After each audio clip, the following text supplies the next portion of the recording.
Welcome to part 5 of the AWS Ecosystem Deep Dive. Let me catch you up. We started with identity and security, built the network, deployed compute and containers, and set up databases and storage. That's part 1 through 4. Now here's the thing. In real-world architectures, you don't have one giant application. You have many services that need to talk to each other. Order service talks to inventory. Inventory talks to shipping. Shipping sends notifications. Part 5 is all about making that happen. We are covering SQS for message queuing, SNS for notification, EventBridge for event-driven architectures, and step functions for workflow orchestration. This is the glue that holds modern cloud applications together. If you haven't subscribed yet, now's the time. Let's connect our services. Okay, our story continues.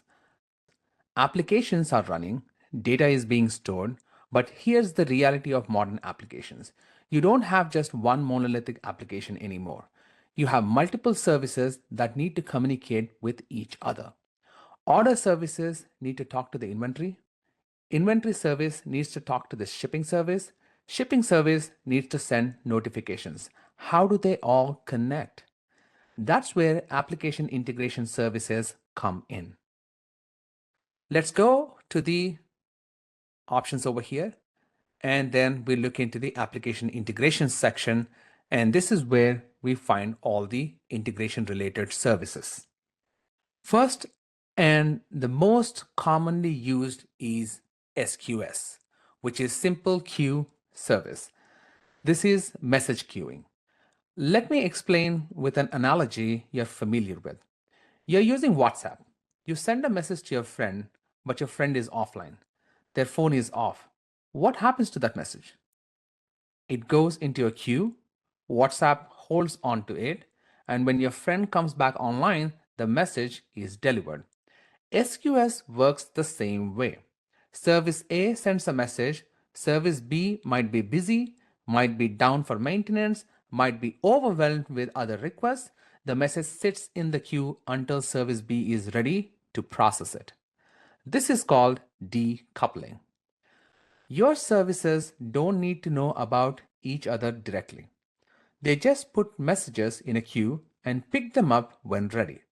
If one service goes down, the others keep working. The messages just wait. Let's get into the dashboard of SQS and then see what it has to offer. And we click on the 3 lines at the top.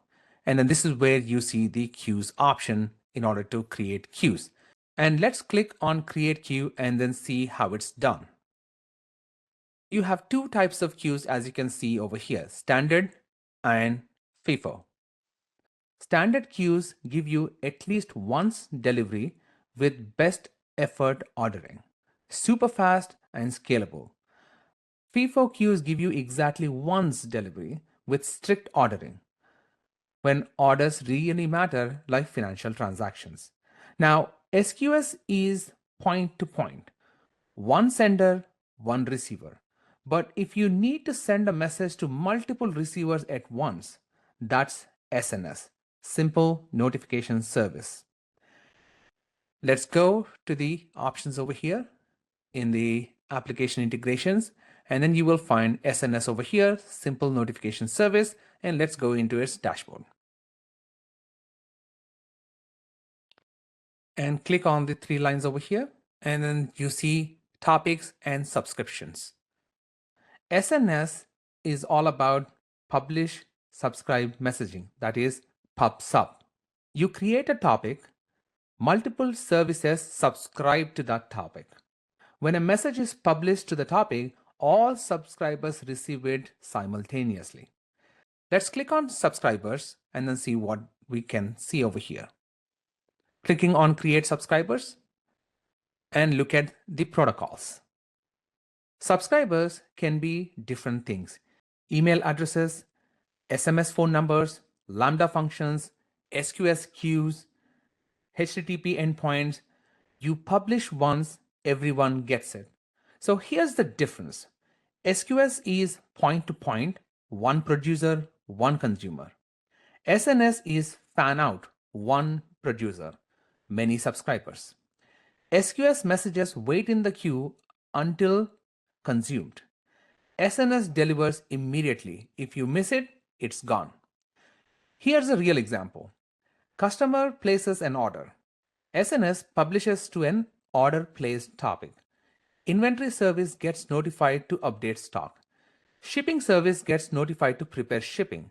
Email service gets notified to send confirmation. They all receive the notification at the same time. Now, going back to the other services in the application integration section, you see EventBridge over here. EventBridge takes this further. It's a serverless event bus for building event-driven architectures. Let's get into the dashboard and then see what we have over there.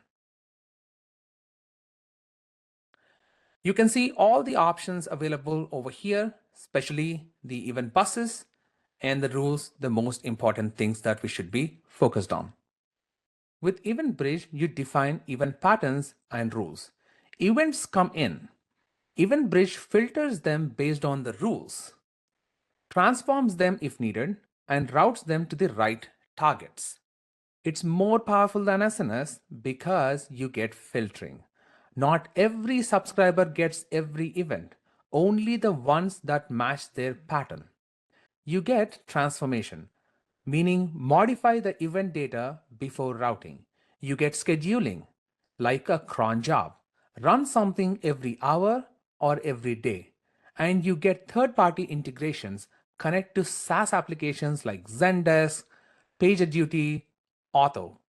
Now, what if you have a complex workflow with multiple steps that need to happen in an order, with branching logic and error handling?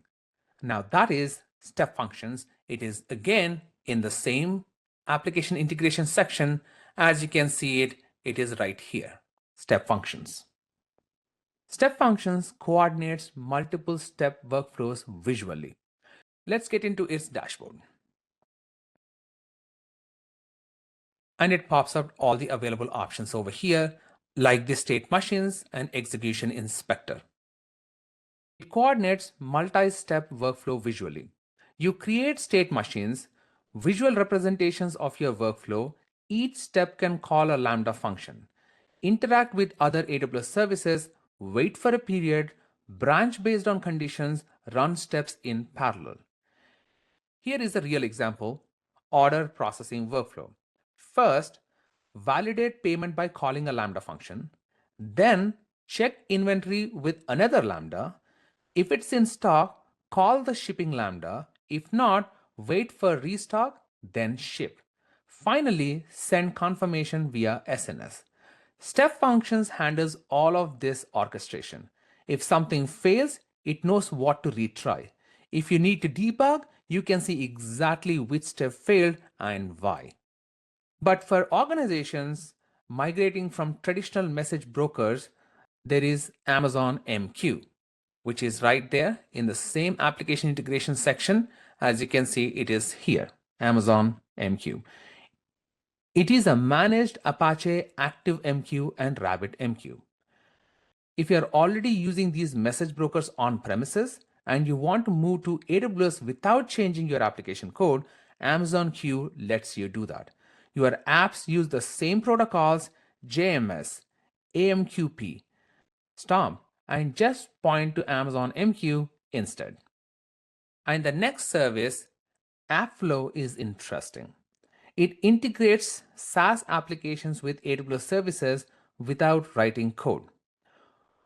If you want to sync Salesforce data to S3, pull data from Slack to Redshift, connect ServiceNow to your data lake, AppFlow does this with just configuration.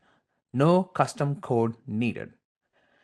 And when it comes to data engineering teams using Apache Airflow, there is managed Apache Airflow over here.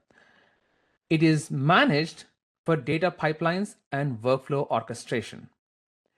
If you are building complex ETL workflows and your team already knows Airflow, Managed Apache Airflow gives you Airflow without managing the infrastructure. Okay, quick recap. Access done, network done, compute done, data done. Now services can talk to each other too.